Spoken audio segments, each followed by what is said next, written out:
Hello. Today General Hospital will reveal the week of June 16th to 20th in Port Charles promises to deliver unmissable developments, especially for young couples standing at pivotal crossroads in their lives. Amid the bustling pace of General Hospital, relationships once thought to be stable begin to show cracks, while fragile connections have a chance to rise from emotional wreckage. This isn't just a week centered around romance.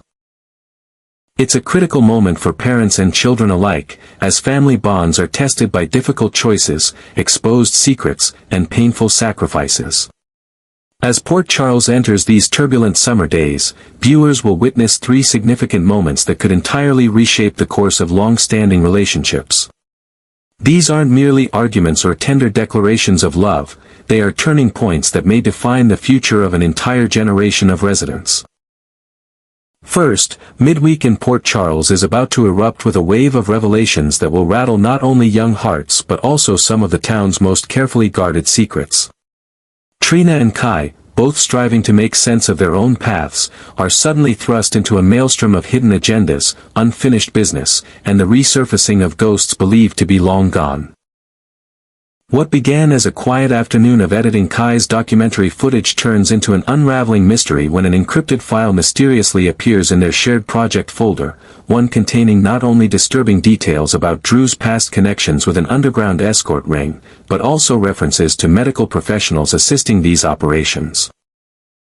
Shockingly, the name Portia appears within those files, not as an accused, but as someone listed under advisory medical personnel, making Trina's stomach twist in disbelief. The Portia she knows would never be complicit in something so dark, but the evidence was right there in front of her, begging more questions than it answered. As Kai attempts to help Trina make sense of the discovery, he begins connecting dots that spiral beyond their immediate circle. Drew's name is connected to a string of covert operations from years ago, many of which were buried under complex shell companies and wiped from public record. The documents imply that these operations may have been funded or protected by a faction within the WSB, and Portia's involvement, however peripheral it may have been, seems more than coincidental. For Kai, a filmmaker with a passion for exposing systemic corruption, this is more than just a storyline, it's a living, breathing danger. He's aware that going public with even a fraction of what they now know could upend not just lives, but institutions. Yet something else in the document sends chills down both their spines, a secondary file, simply titled Spencer, which includes a short status update, alive. Under observation. Site, Geneva Facility 14. That single sentence sends Trina spiraling.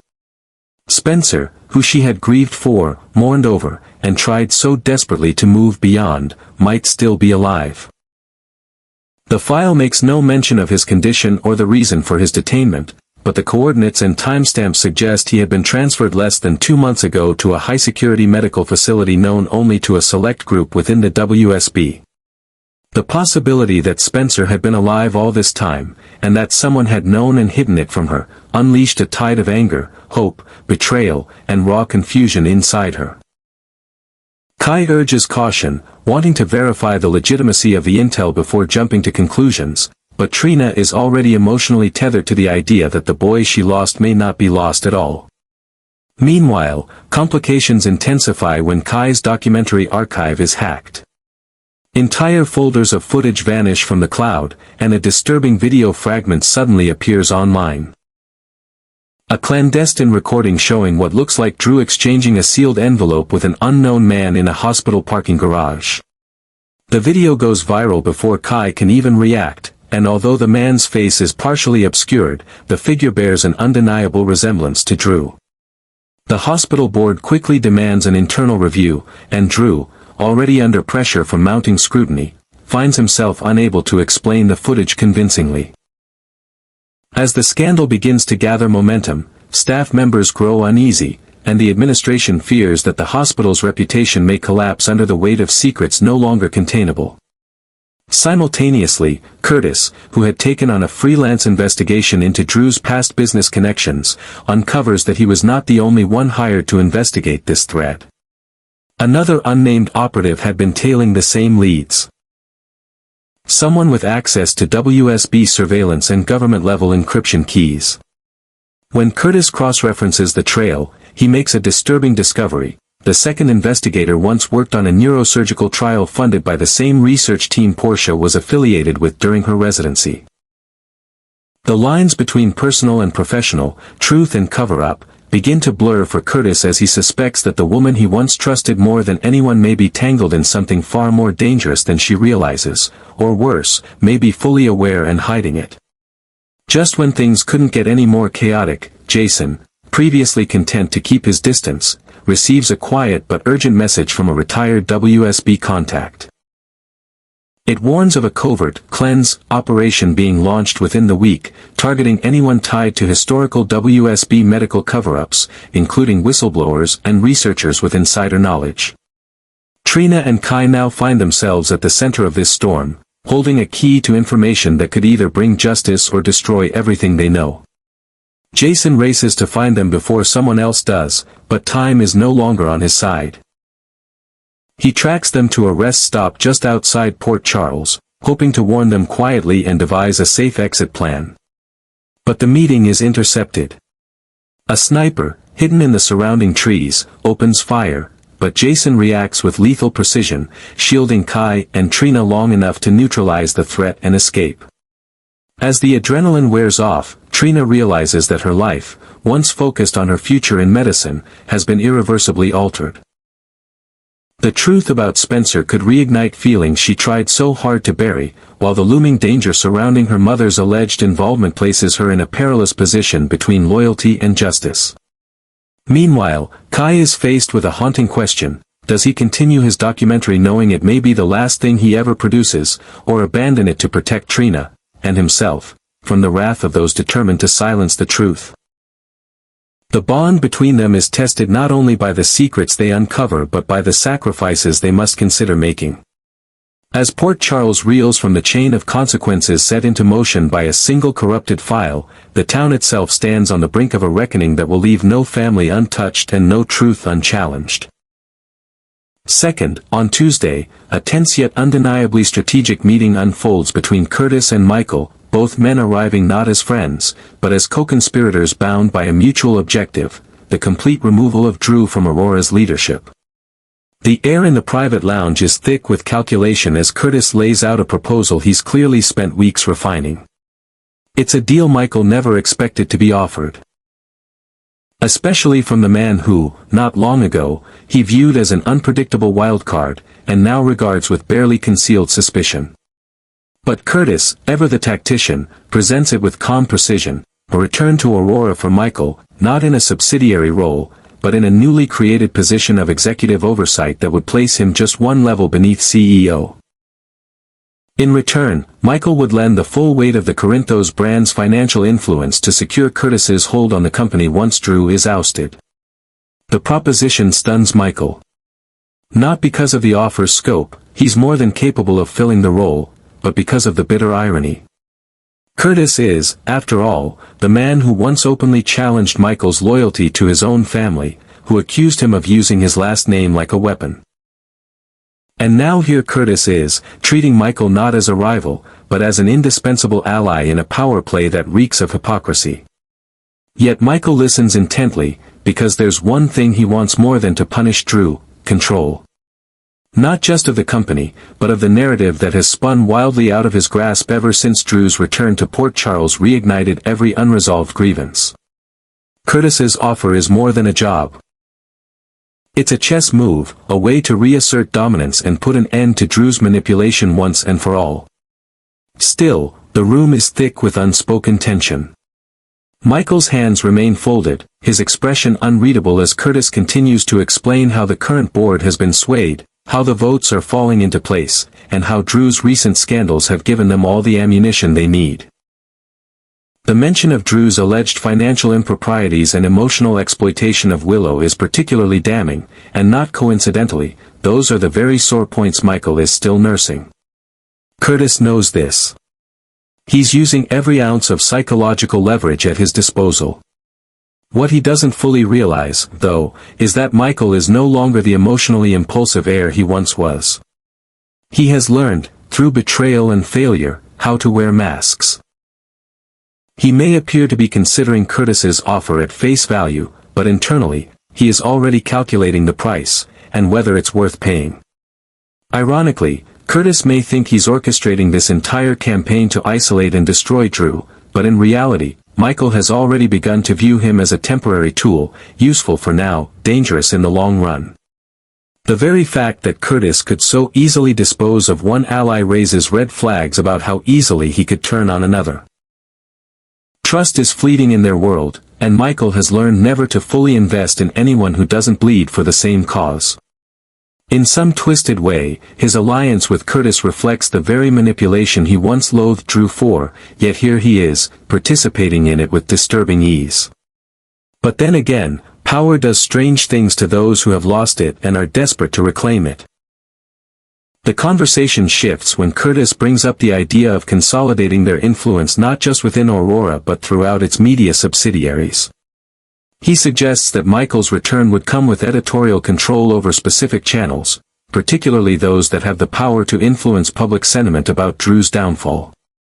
This is no longer just a business transaction, it's a campaign of character assassination masked as corporate restructuring. Micheal feels a flicker of discomfort. He thinks of Willow, of the children, of the future he promised himself he'd build with integrity. And yet, there's a darker voice that reminds him that Drew forfeited that integrity the moment he chose manipulation over truth. Perhaps it's not revenge. Perhaps it's justice. That thought allows him to silence his conscience, at least for now. Despite the polished tone of their meeting, there is no mistaking the undercurrent of mutual distrust.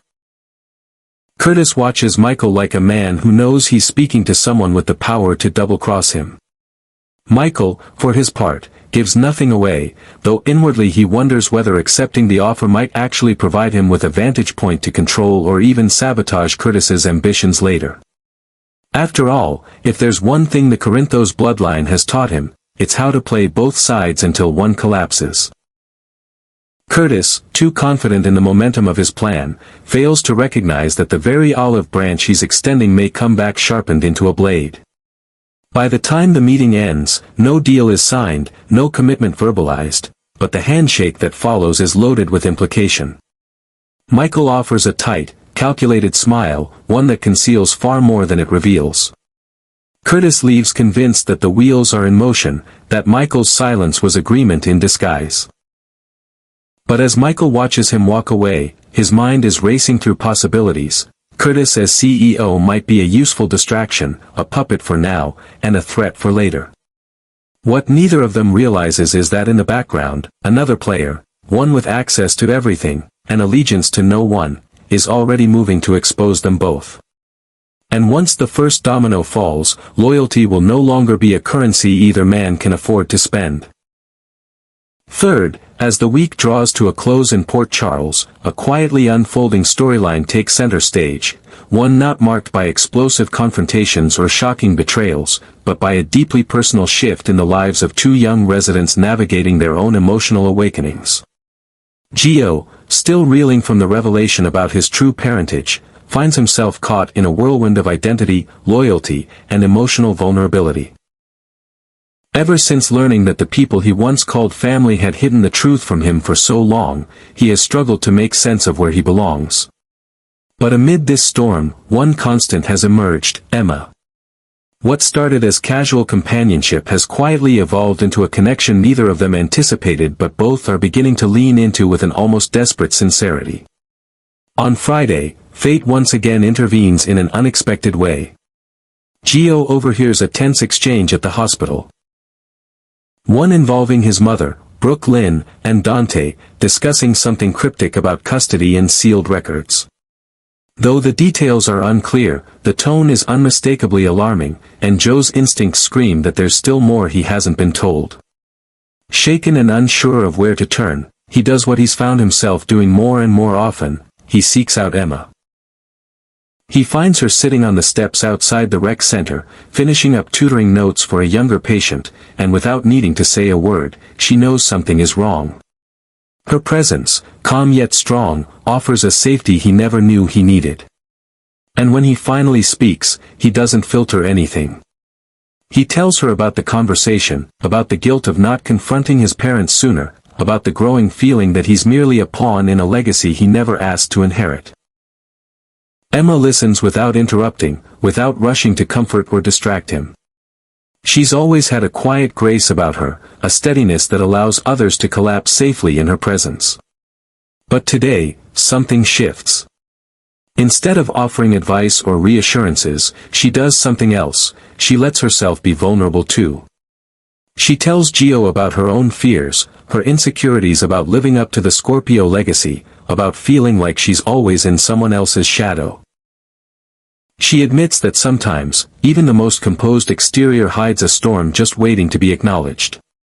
And in that moment, there is no pretending, no hiding, just two souls, raw and real, recognizing themselves in each other. It's not dramatic.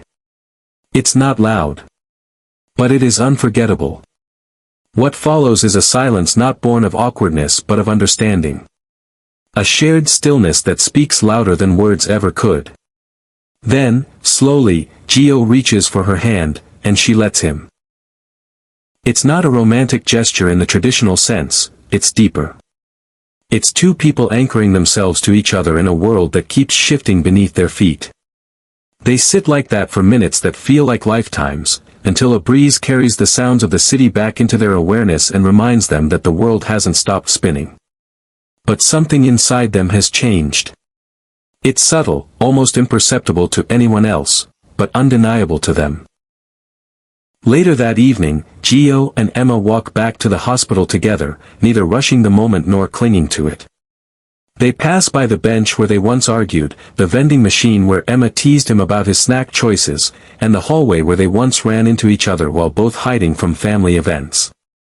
Every step retraces a path of memories that, until now, felt disconnected, but now start to form a narrative of their own.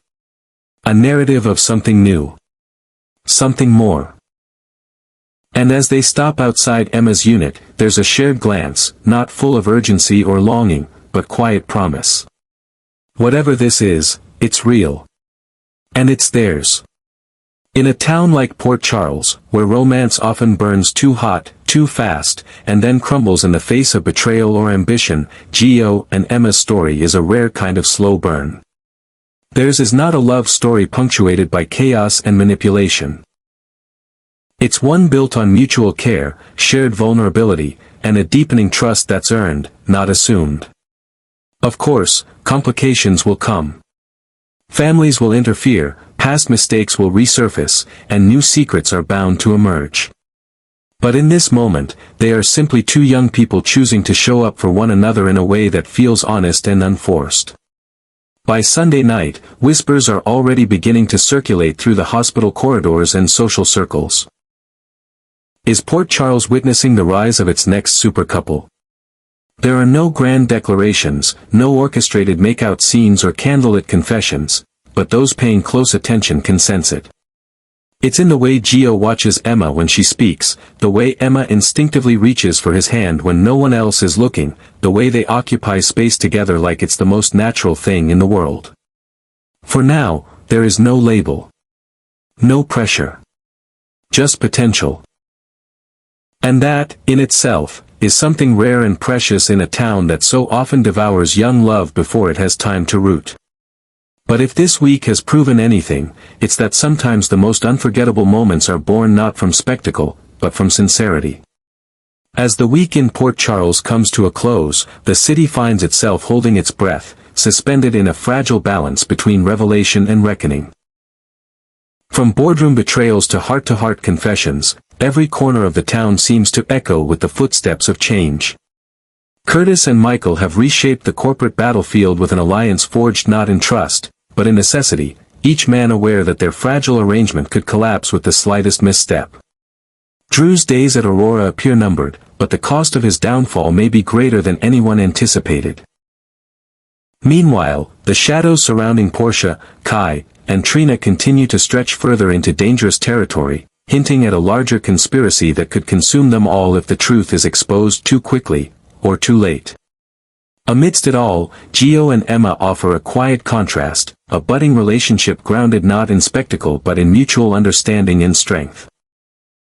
Their shared moment, born not of chaos but of clarity, reminds Port Charles that even in a town saturated with secrets and ambition, genuine connection still has the power to shine through. As new alliances form, old truths threaten to resurface, and lives intertwine in unexpected ways, one thing becomes increasingly clear: the next chapter in Port Charles will not be written in whispers, but in bold, irreversible choices.